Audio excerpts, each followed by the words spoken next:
Bring into the discussion now investigative journalist Webster Tarpley, joining us from Washington, D.C. Mr. Tarpley, evening to you. Now, these leaks purport to show non-parliamentary opposition to the Kremlin pleading with the US for help. It's almost a throwback, isn't it, to Cold War days. What's your take? It is, and generally speaking, the U.S. intentions are not realistic. They're trying to organize an anti-Putin campaign. Let me say, most importantly, at the CIA and at the State Department right now, you have a manic fit which is generated by the success of the United States in overthrowing the government of Tunisia with the help of WikiLeaks and Julian Assange.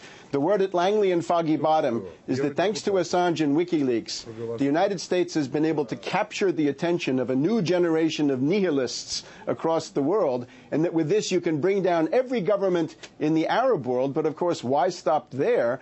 Color revolutions had been losing their vim. They had failed in Iran, they'd failed in Lebanon, they were discredited and rolled back in Ukraine, and in Georgia, of course, also discredited.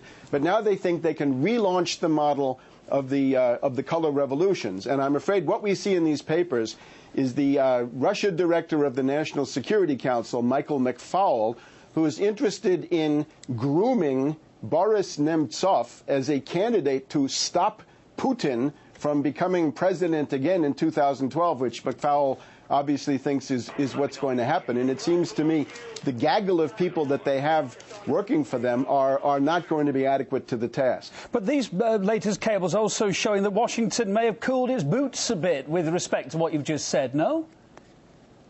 No, I think I think that would be a superficial reading. We look at McFaul.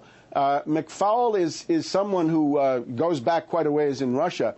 His history in the 1990s was to support everything that Yeltsin did because the U.S. was supporting Yeltsin. If it was shock therapy, that was democratic. If it was sending tanks to shoot up the parliament, that became democratic. In Ukraine, when you had these kleptocrats coming in, Yushchenko, Timoshenko, for McFaul, that was also democratic. And now he looks at this group of opposition, which includes skinheads and national Bolsheviks and neo-fascists in every way.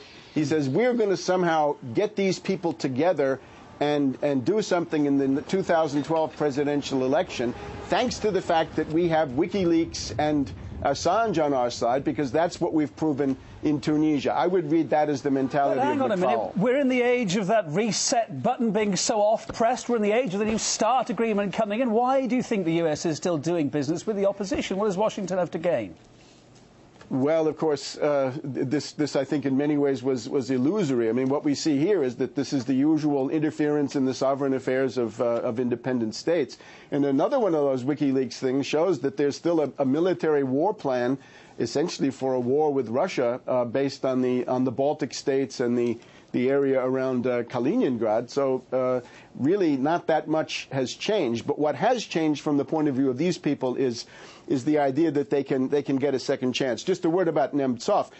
This, of course, was one of the young wolves of the Chernomyrdin-Yeltsin era. And if you look at what he did, every conceivable disaster in the book of economics, he visited hyperinflation, a bubble, a crash, nomenclatura, privatization, the coming of the oligarchs. All of this is the handiwork of Nemtsov, and he now thinks that he should make a comeback. And really, McFaul and Nemtsov may be the only people who believe this is possible. But again, in this new post-Tunisia atmosphere, Foggy Bottom and the State Department and the CIA believe that everything is possible. We haven't got long, Webster, but following on from what you've just been saying there, then what do you think the future is for non-parliamentary opposition here in Russia? Where do you think it's going to go?